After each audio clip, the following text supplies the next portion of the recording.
श्री रंगनाथ भगवान कैसे प्रकट हुए, कैसे श्री रंगम क्षेत्र को उन्होंने धन्य किया और श्री रंगम की कैसी अद्भुत अनुपम महिमा है, इसका सांकेतिक संक्षिप्त स्मरण हम करेंगे।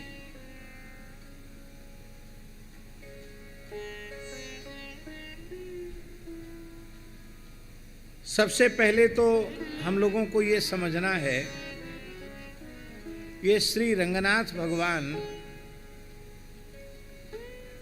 इस धरती के ठाकुर जी नहीं हैं।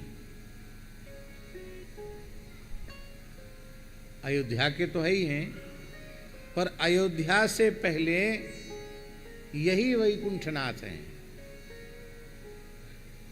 त्रिपाद विभूति वैकुंठनाथ श्री रंगनाथ ही हैं।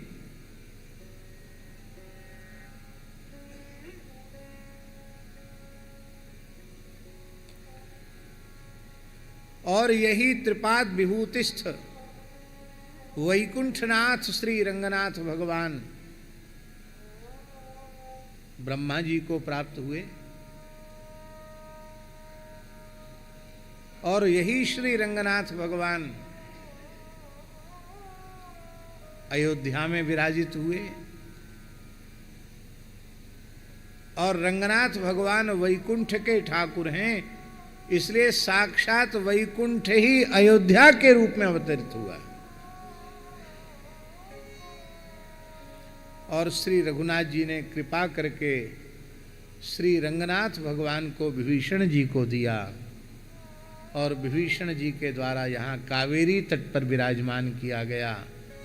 इसलिए श्री रंगनाथ क्षेत्र, इसको पुराणों में अष्टभू वैकुंठों में प्रधान वैकुंठ माना गया है। कितने भू वैकुंठ हैं इस धरती पर? कितने भू वैकुंठ हैं? अष्ट वैकुंठ हैं। उन अष्ट वैकुंठों में प्रधान वैकुंठ श्री रंगनाथ धाम है। महाराज जी, श्री रंगम के महात्म्य में लिखा है कि कोई भी हिंदू मुसलमान का भेद नहीं है, किसी जाति वर्ण संप्रदाय का भेद नहीं है।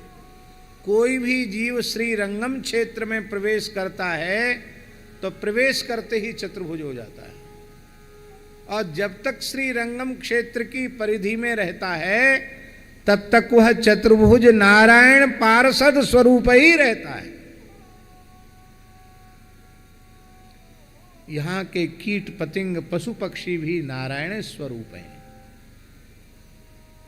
108 दिव्य देश इस ब्रह्मांड में हैं, उनमें 107 दिव्य देश तो इस भुवन कोश ब्रह्मांड में हैं और 108वां दिव्य देश साक्षात त्रिपाद विभूति महावैकुंठ है, जहाँ श्री रंगनाथ जी विराजते हैं। और महावैकुंठ के त्रिपाद विभूति महावैकुंठ के श्री रंगनाथ इस भूलोक में, यहाँ तमिलनाडु के क्षेत्र में द्रविड़ देश में विराजमान हैं। इसलिए ऐसा महात्म्य है महाराज जी कि जीव जब श्री रंगम क्षेत्र में आता है तो यहाँ प्रवेश करते ही, रंगनाथ भगवान का दर्शन करते ही 108 दिव्य देशों के दर्शन का पुण्य तत्काल प्राप्त हो जाता है। धोखे से भी आकर जो एक बार श्री रंगनाथ भगवान का दर्शन कर लेता है, उसे फिर किसी दूसरी माता के गर्भ में नहीं जाना पड़ता, किसी का स्तनपान नहीं करना पड़ता, वो मुक्त हो जाता है, इसमें संदेह नहीं है। पर एक बात फिर भी हम कहेंगे, शास्त्रों में तो इस सब महिमा की बातें लिखी हैं, पर सबकी श्रद्धा नहीं होती, सबको विश्वास नहीं होता। और इसी श्रद्धा विश्वास की न्यूनता के कारण जो तीर्थ दर्शन का लाभ मिलना चाहिए वो मिलता नहीं।